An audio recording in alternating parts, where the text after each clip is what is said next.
Участники профсоюзного митинга отмечаем положительные сдвиги в развитии экономики республики, во внедрении стандартов достойного труда, связанных с реализацией майских указов президента России.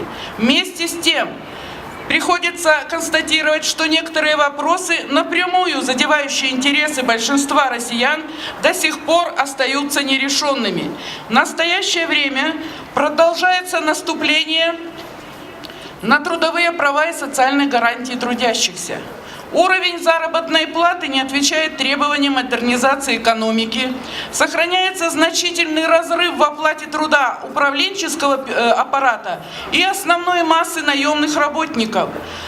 Разработка закона о поэтапном приближении МРОТ к прожиточному минимуму приостановлена правительством России.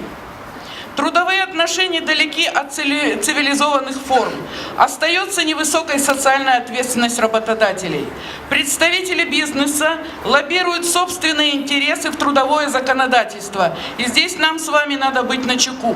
Система государственных гарантий и компенсаций для северян, занятых в организациях различных форм собственности, не является единой, реальной и гарантированной государством, а отсылает работников к региональным, муниципальным отраслевым соглашениям, коллективным и трудовым договорам.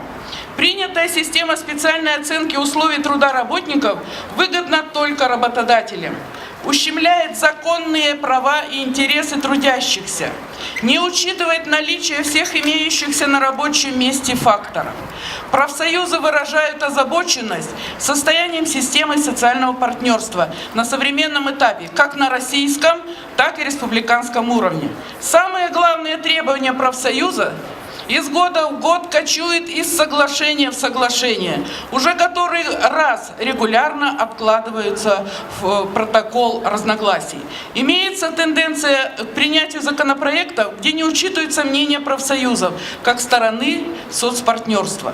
Фактически разрушена система предупреждения общей и профессиональной заболеваемости и механизмы обеспечения санаторно-курортного лечения работников и членов их семей, отдыха и оздоровления детей и подростков.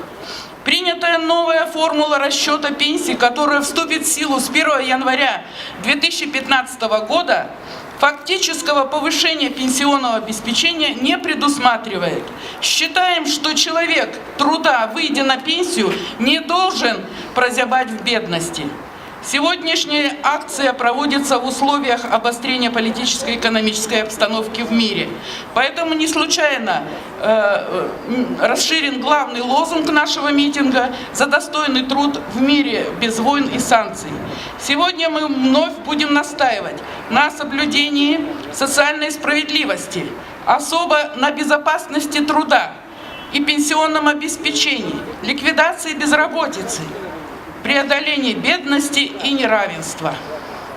Мы понимаем, что ситуация непростая, и мы все, правительство, работодатели, работники, находимся в одной лодке, и поэтому ее не надо раскачивать, а наоборот, объединиться и совместными усилиями двигаться вперед, развиваться, строиться, совершенствовать законодательство и в конечном счете добиться, чтобы российский лайнер был непотопляемым.